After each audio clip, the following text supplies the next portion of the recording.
disappointed in our folks. I am proud of this agency. I am proud of our people.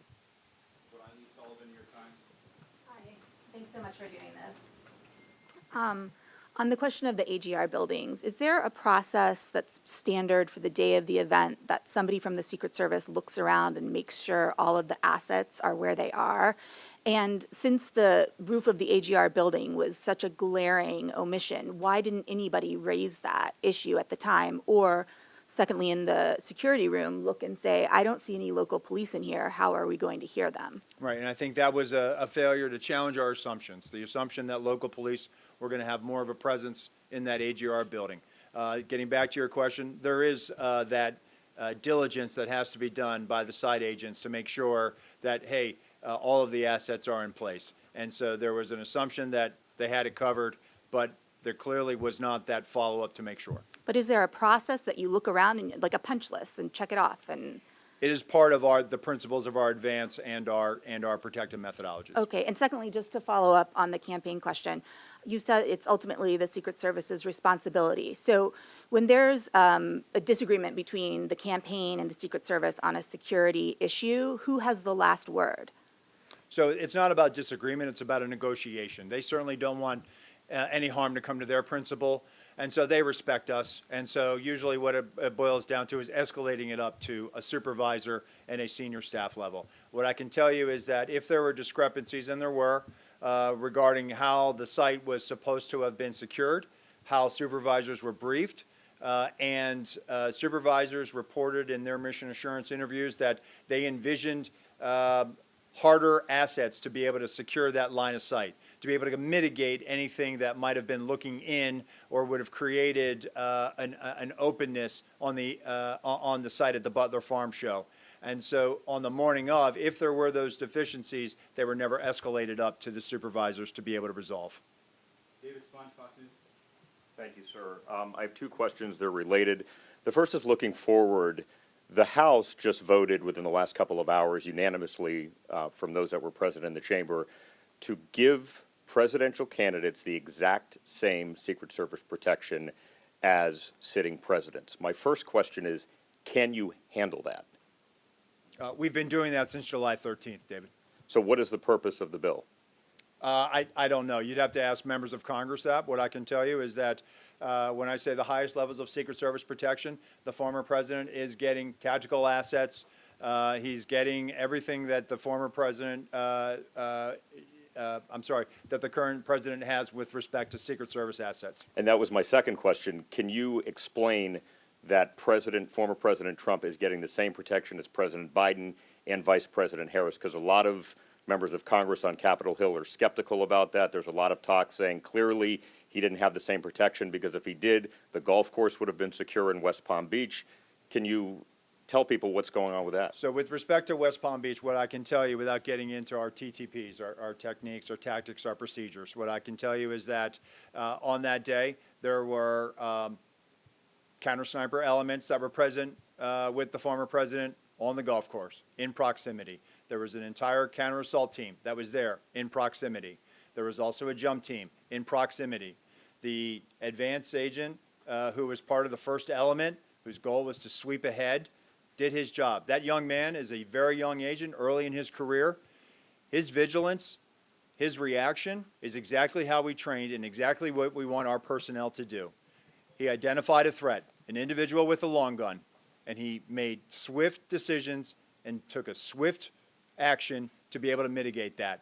No shot was fired at the former president. The former president was not exposed to where he was on the golf course.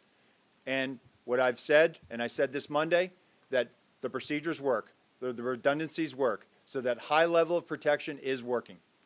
CBS. Acting Director, thank you very much for doing this. Two questions, just one on West Palm Beach. The busy public road that is adjacent to that sixth hole where the suspect was hiding is a well-known blind spot on that specific golf course. Why did no one within the U.S. Secret Service sweep behind that fence line for threats?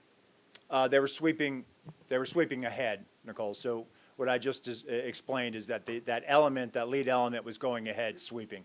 But was there anyone behind the fence where the road was sweeping there to see if anyone was in the bushes? Having been there and seen the vantage point, whether they were on the public side or the private side, the bottom line is the individual was detected. On Butler, you testified before Congress that all assets requested for the Butler rally by Trump's detail were approved. But there are Secret Service assets that may have prevented the tragedy on July 13th, most notably a counter-assault advance team that would have surveyed the site ahead of time or enhanced counter-drone protection that might have prevented the tragedy. Were those specific assets requested by Trump's detail? If they were they denied? And if they weren't, why weren't they requested? So the counter-assault team had an element that was there that had embedded with local law enforcement, so we had tactical elements in place. The counter-assault team leader that day had been in direct contact in the days leading up to July 13th with those tactical elements. But just to be clear, did the Trump detail ask for any additional resources that were denied by the Secret Service? So based on the information I have right now, the asset request, all of those assets that were asked for were approved. And so what we're looking at now is, were there any additional ones that came in through other channels? But what I can tell you, based on the information I have now, the assets were approved. We'll go to Holmes or CNN.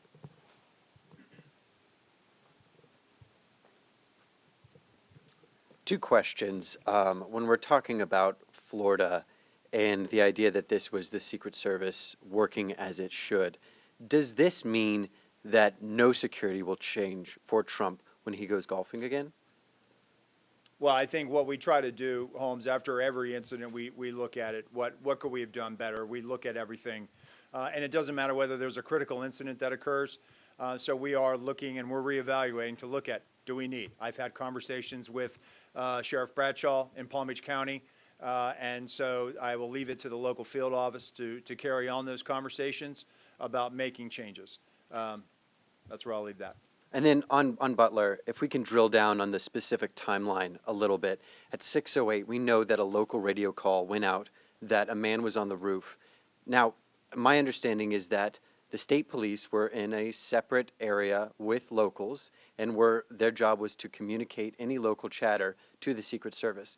Why was that 6:08 radio call not communicated to Secret Service, or was it by the state police? So the information I have is that we had a member of the Pennsylvania State Police in our security room, and that's what spurs that phone call to the counter sniper response agent at 1810.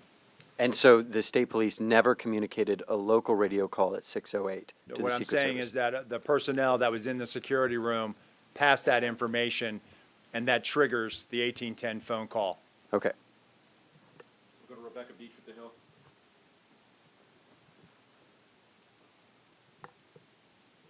Hi, I know Congress has sounded a little resistant lately in terms of what it might do for funding for the Secret Service. Given the sort of paradigm shift that you've laid out today, I'm curious what you'll be looking for from Congress and sort of what you're seeking from lawmakers to carry that out. We've been briefing, we've been providing information. Right now, I do think that, the Congress has questions. We're responding to those questions and providing them information. But at the end of the day, I think everybody wants a strong Secret Service, and that's what I'm working towards. That's what members are working towards, and so we'll continue to have those conversations. We'll go to Claudia with Univision. Hi, thank you so much for doing this.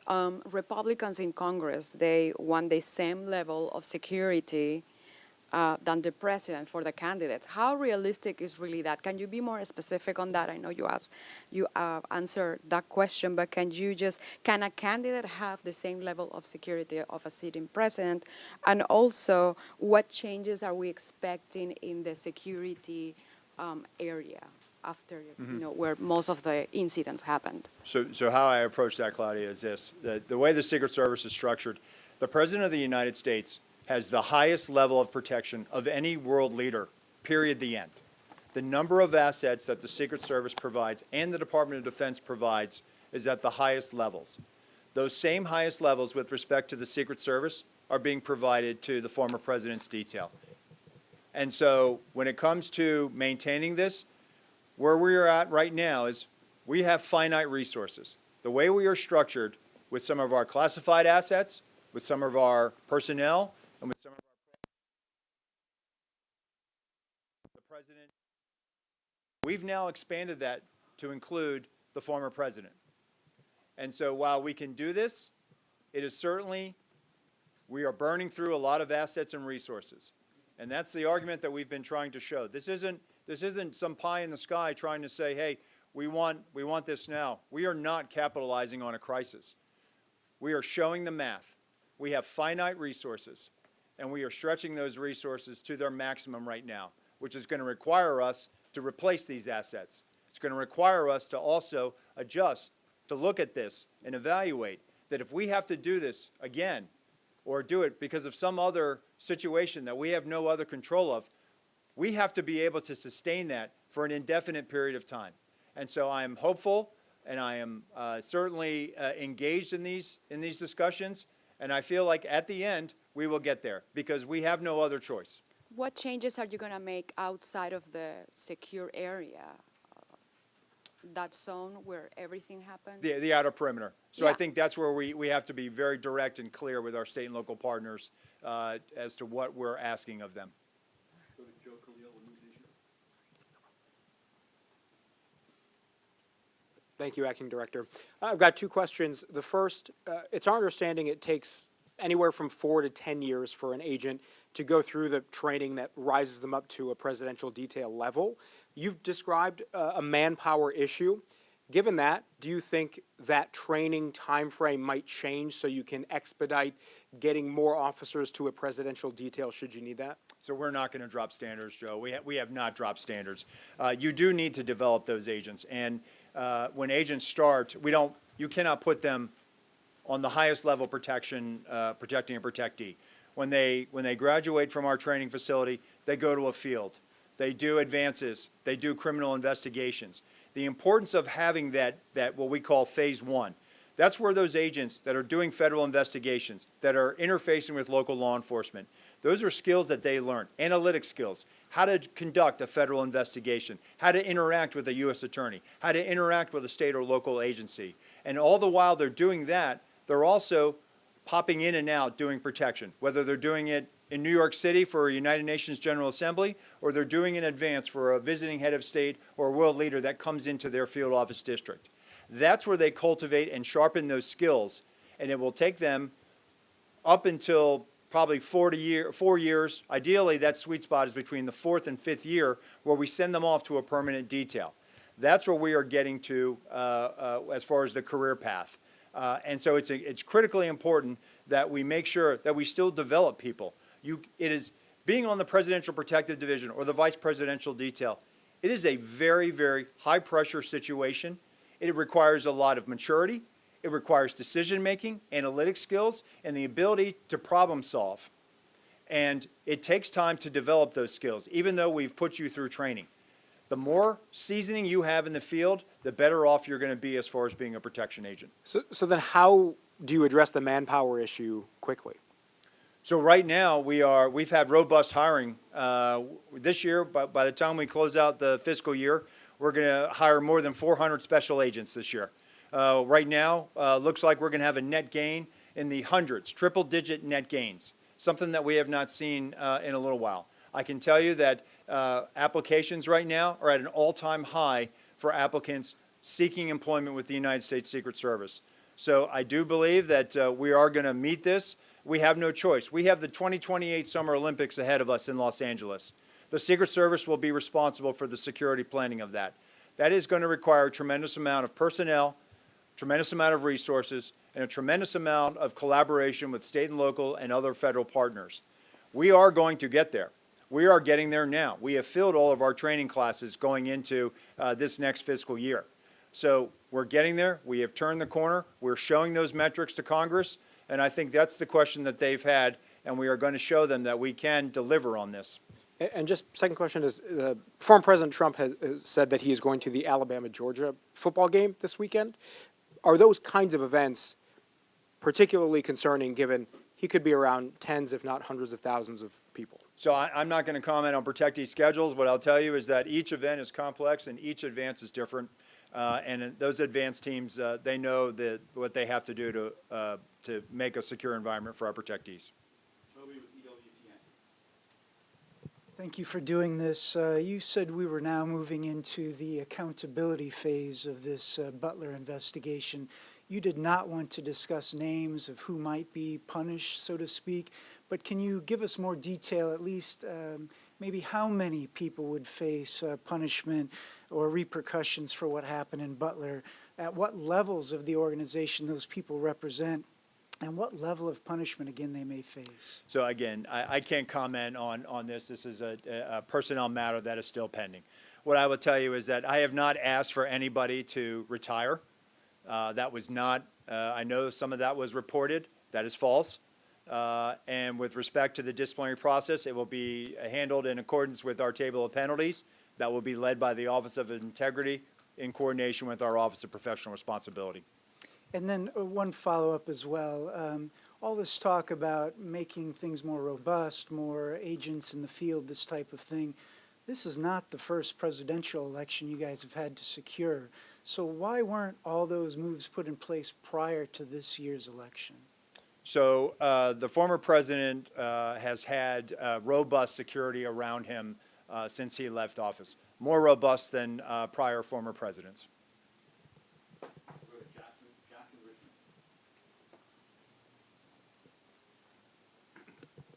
Thank you, Acting Director Rowe. Jackson Richmond, Epoch Times. Has security been adjusted or increased following the Florida attempted assassination attempt? After all, according to Congressman Matt Gaetz, a DHS official has warned that there are 5 assassination teams targeting former President Trump. The official warned that there isn't enough protection to deal with that level of threat. Are you aware of this assessment, and what is the Secret Service doing to respond? So I will tell you, as I mentioned earlier, we, of course, are evaluating coming out of West Palm Beach, and we're having those conversations with state and locals. I'm not going to talk about unnamed sourcing or the report you mentioned. I'm not familiar with that. And local law enforcement doesn't have the same training that Secret Service agents do. Will the Secret Service be training local law enforcement ahead of events as to prevent another Butler?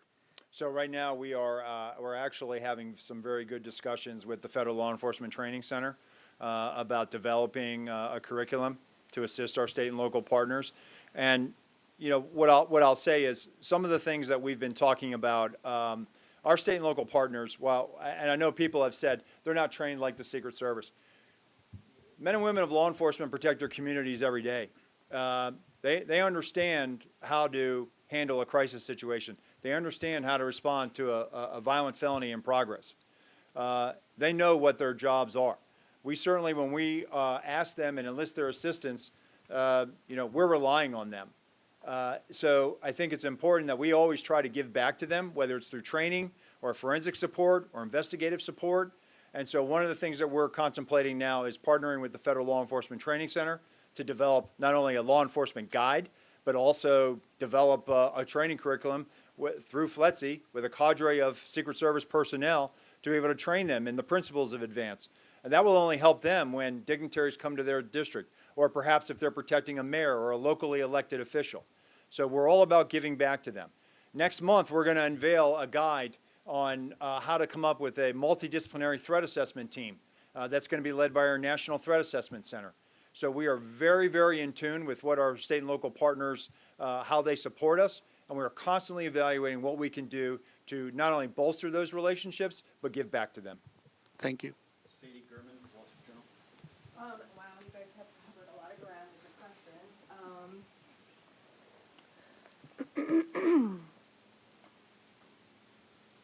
I guess I would just ask, guys, I don't know. You guys have really covered it. I'm sorry. I'm gonna give my question to someone else. You only get one. Anthony? Rebecca with the Associated Press.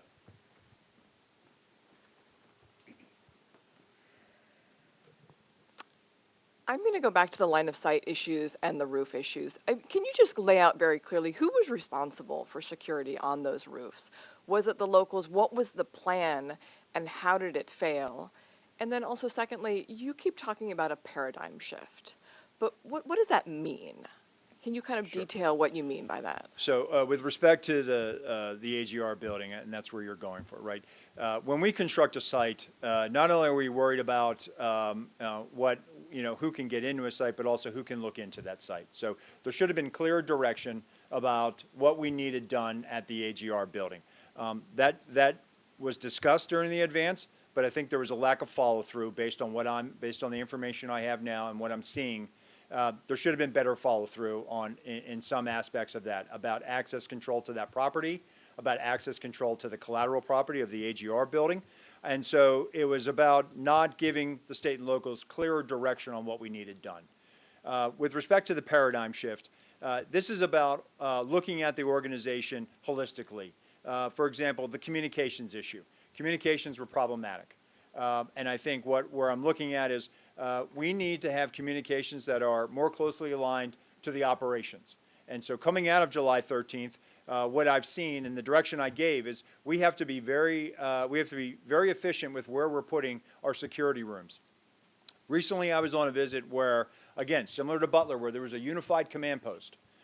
Just as there was in Butler, there was one at this location, where not only did you have emergency services insofar as fire life safety, but you had emergency management officials. You had the highway patrol and the state police in that room. You had local law enforcement in that room. You had Secret Service agents in that room monitoring frequencies and listening to what was going on those state and local networks.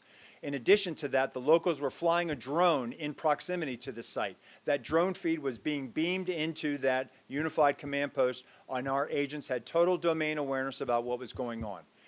Also, they had traffic cams. They were able to pipe in those traffic cams into that unified command post. That is the model by which our field, they have taken this to heart, and those special agents in the field are now having those conversations, and they are directing exactly what we need, and they're posting our people exactly where we need to be, so that when our protectees are in a site, we have total awareness of what's going on around us, and we have total awareness of what's being communicated on those local networks. And if I could just follow up with one question. Down in West Palm Beach, on the evening of the attempted assassination down there, the local chief, I believe it was Bradshaw, had said that when Trump was president, there would have been a lot more security around the perimeter, but basically now the Secret Service does the best that they can. But you've said that he has got the highest levels of security now. I mean, can you compare and contrast, like, is it the same now as he would have been getting while he was the sitting president? So what I'll say is the former president has the highest levels of Secret Service protection, and I think the sheriff actually went back and clarified his statement, so I would point you to that. I believe he did that on Monday. Thank you, Director. Wanted to ask about Sunday's incident as well. Is it your view, I know you've talked about the procedures working as intended, is it your view that there wasn't any type of security lapse that allowed that armed individual to get within a few hundred yards of the former president? Well, I can tell you is we're looking at it from an after-action report, looking at reviewing that. But what I think it goes to show is that that's why we have tripwires. That's why we have systems out there. That's why we have redundancies built into our protective model. And that's what was demonstrated on Sunday. And in terms of the report, I mean, what specifically will be different on the ground now? For instance, are you mandating that command posts have both Secret Service and local law enforcement in them? Will law enforcement have to communicate on the same frequencies? Are there any sort of practical changes that you've made that are in effect, based on the report? Yeah, so security room location, right, being where local law enforcement is, right? The broad use of technical security assets, ballistic glass, leveraging partnerships with the Department of Defense to be able to move materials, move personnel across the country in support of a nominee. So those are things that we've been doing post July 14th, and those are things that are going to probably be in existence in perpetuity moving forward.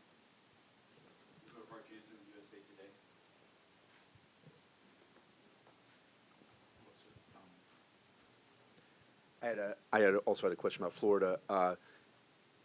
Can you say whether there's any indication that this suspect might have surveilled golf courses any time before Sunday, or what led him to choose that day to be there for maybe 12 hours? So it's an active investigation, so I would refer you to the FBI for that. And can you say anything more about golf courses are sprawling open places. Anything that would be publicly visible that you could say, here is how we are beefing up protection when a protectee is on a golf course?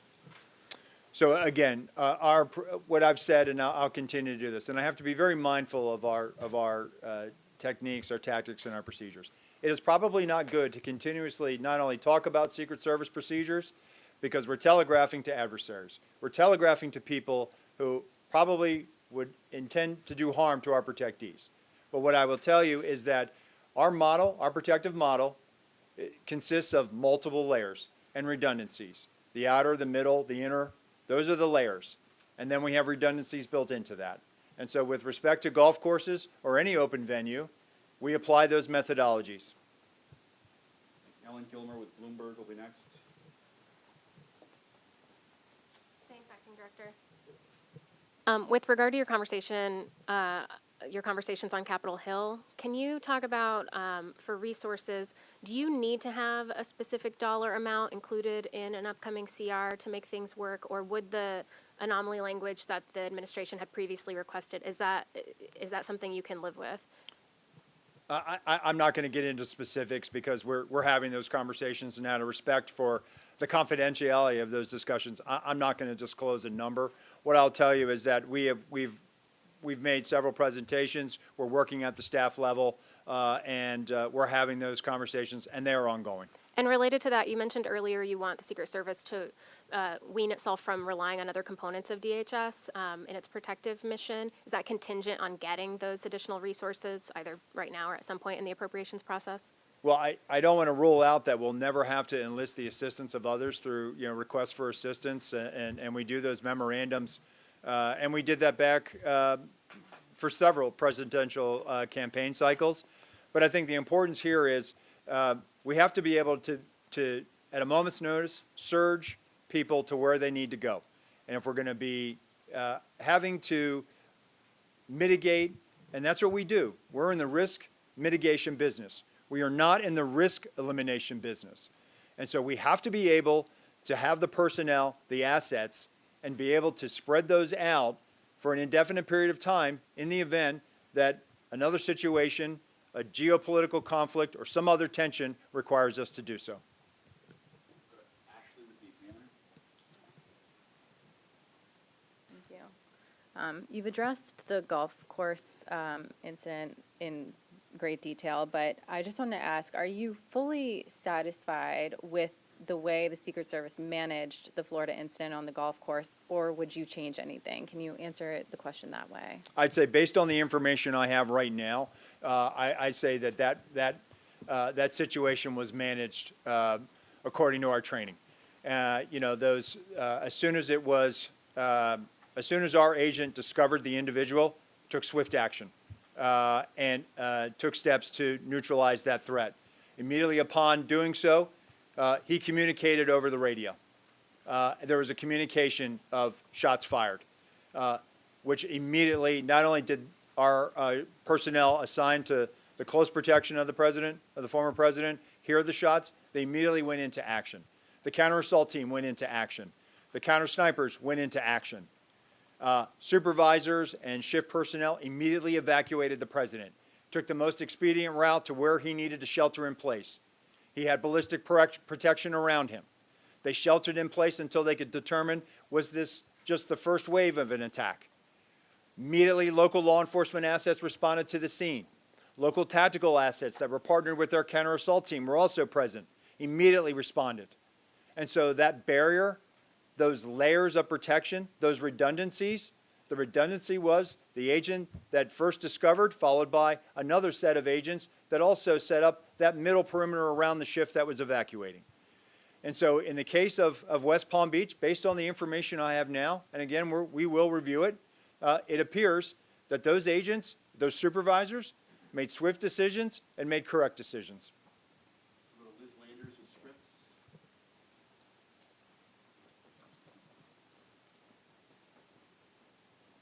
Thank you. Hi, Acting Director. I want to drill down on this issue of resources. You sent a letter to Senator Murphy and to Senator Britt on September 5th, and it became public. And it said in the letter, you wrote, "We do not believe that the security failures of July 13th, 2024 was the result of a lack of resources." I'm hearing you talk over and over again, and it says here at the bottom of this press release you guys have today, the agency must increase its protective footprint, including personnel, technical assets, and equipment. How do you square those two things? How do you ask Congress for more money when you yourself have determined that what happened on July 13th was not a lack of resources? So how I square that is as follows. Following July 13th, we immediately took steps to elevate the vice president, the former president, to the highest levels of Secret Service protection.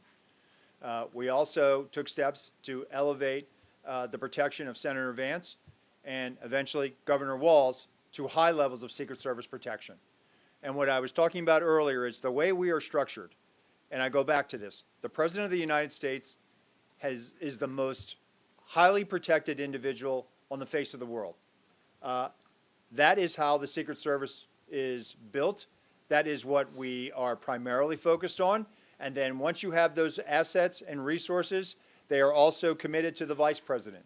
So how I square this is as follows. Following July 13th, when now we are because of this hyper-dynamic threat and the operational environment which we find ourselves in, we only have so much of those assets to go around. And so while we are providing them to the former president, we are providing them to the president, to the vice president, to other protectees. And so at this point, what I'm telling Congress is we can do this and we will do this, but there has to be a replacement.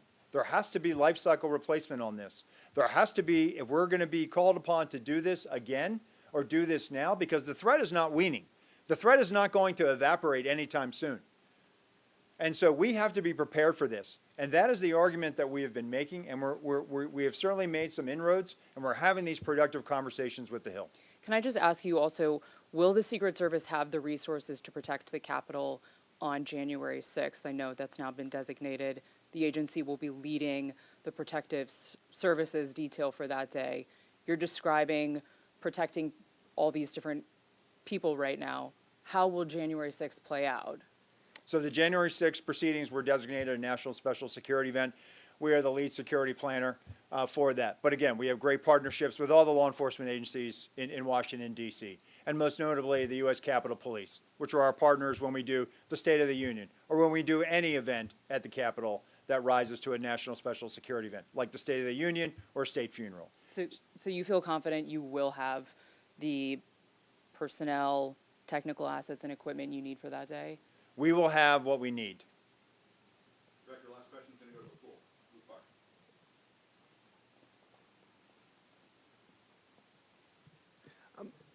Do you think that by Congress legislating the protective detail regulations, do you think that is helpful in terms of being able to staff up or staff down the agency when you need? So I have not done an analysis of the legislation. I assume it's pretty direct. But look, as I stated, I'm sure Congress wants to make sure that the Secret Service is strong. I don't know the intentions behind this piece of legislation, but what I'll just point back to, coming out of Butler, coming out of July 13th, we've been providing the highest levels of Secret Service protection to the former president. Thank you. All right, thank you, everyone.